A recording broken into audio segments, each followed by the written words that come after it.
क्या हुआ जब भक्ति की सबसे बड़ी शक्ति हनुमान जी का सामना अंधकार की सबसे बड़ी सत्ता काल रात्रि से हुआ?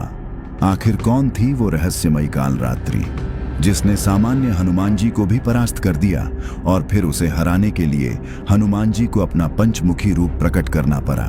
आइए जानते हैं पूरी कथा। त्रेता युग के अंतिम पड़ाव में जब ब्रह्मांड में सत्य रज और तम का संतुलन डगमगाया, तब उस असंतुलन से जन्मी एक ऐसी शक्ति जो शिव की ऊर्जा की ही एक विकृत प्रतिछाया थी, काल रात्रि। यह कोई साधारण दैत्य नहीं थी, बल्कि यह सृष्टि के आरंभ से पहले मौजूद शुद्ध अंधकार की वो चेतना थी जिसका एकमात्र लक्ष्य था ब्रह्मांड से भक्ति, विश्वास और चेतना के हर कण को निगलकर केवल अनंत तामसिक साम्राज्य को स्थापित करना। जब हनुमान जी उससे युद्ध करने जाते हैं तो वह शक्ति अचानक 5 रूपों में बट जाती है और सभी मिलकर हनुमान जी पर अचानक ऐसे प्रहार करती है जैसे भगवान शिव के 5 त्रिशूल ने मिलकर एक बार में ही प्रहार कर दिया हो। इससे हनुमान जी अचेत हो जाते हैं। पर इतनी भयानक काल रात्रि से हनुमान जी के टकराव की स्थिति क्यों बनी? पहले हम काल रात्रि के आतंक के शुरुआत की कथा को जानते हैं। रक्त बीज के तामसिक शक्ति से प्रभावित माता काली को जब भगवान शिव शांत करते हैं तो माता काली के शरीर से रक्त बीज वाली तामसिक ऊर्जा उसी वन में रह जाती है और धीरे धीरे उस तमस की शक्ति इतनी प्रबल हो जाती है कि वो पूरा वन अब तमस वन के नाम से विख्यात हो जाता है। पर समस्या तब उत्पन्न हुई जब उस तामसिक ऊर्जा ने काल रात्रि का रूप धारण कर लिया और पूरे संसार में तामसिक शक्ति को फैलाने लगी। साधुओं के आश्रम में अब तुलसी के वृक्ष तक सूखने लगे और मानव अकारण ही एक दूसरे के शत्रु बन बैठे। इस विनाश को रोकने के लिए देवराज इंद्र अपनी सेना के साथ उससे युद्ध करने पहुंचे, पर उनके क्रोध का ठिकाना न रहा जब उनका शक्तिशाली वज्र उस अंधकार से टकराते ही ऊर्जा विहीन होकर गिर पड़ा। अग्निदेव की ज्वालाएं उसे जलाना तो दूर, उसके समीप पहुंचते ही बुझ जाती थीं। इंद्रदेव समेत समस्त देवता उसके समक्ष लाचार नजर आ रहे थे।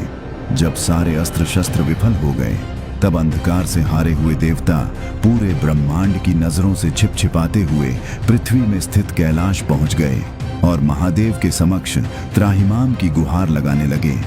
तब महादेव ने कहा, आप सभी राम भक्त हनुमान की शरण में जाइए, वहीं आपको इस समस्या से निकाल सकते हैं।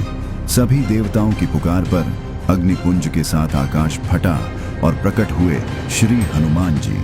सारी व्यथा जानकर हनुमान जी ने गर्जना की, यदि यह अंधकार प्रभु राम द्वारा स्थापित धर्म को चुनौती दे रहा है तो राम का यह दास उसे जड़ से उखाड़ फेंकेगा। यह कहकर वे उस तमोवन की ओर बढ़ चले जो अब कालरात्रि का गर्भ बन चुका था। वहां पहुंचते ही उन्होंने उद्घोष किया, जय श्री राम।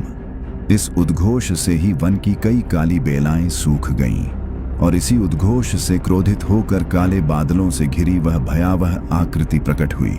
प्रकट होते ही अपनी पहली चाल में कालरात्रि ने हनुमान जी के मन में मोह, अहंकार और भय के बीज बोने चाहे, परंतु हनुमान जी का मन तो राम में स्थित था। वह अचल रहा। अपनी माया को विफल होते देख कालरात्रि का खून खौल उठता है। उसने अपने 5 प्रमुख तांत्रिक रूपों को प्रकट किया, मोहवत्ता, क्रोधाग्नि, निद्रालता, भ्रमत्री और मृत्यु कीर्ति। सभी शक्तियों ने एक साथ हनुमान जी पर आक्रमण कर दिया और इसी महाआक्रमण का सामना करने के लिए हनुमान जी ने भी अपना सबसे दुर्लभ और शक्तिशाली पंचमुखी रूप धारण कर लिया। और फिर कालरात्रि के मोह अस्त्र का सामना हनुमान जी के वानर मुख की भक्ति ने किया। उसके क्रोध अस्त्र को हनुमान जी के नरसिंह मुख की गर्जना ने शांत कर दिया। ब्रह्म अस्त्र को गरुड़ मुख के विवेक ने चीर डाला और पाताल अस्त्र से निकली प्रेत सेना को वराह मुख ने एक ही फूंक में भस्म कर दिया।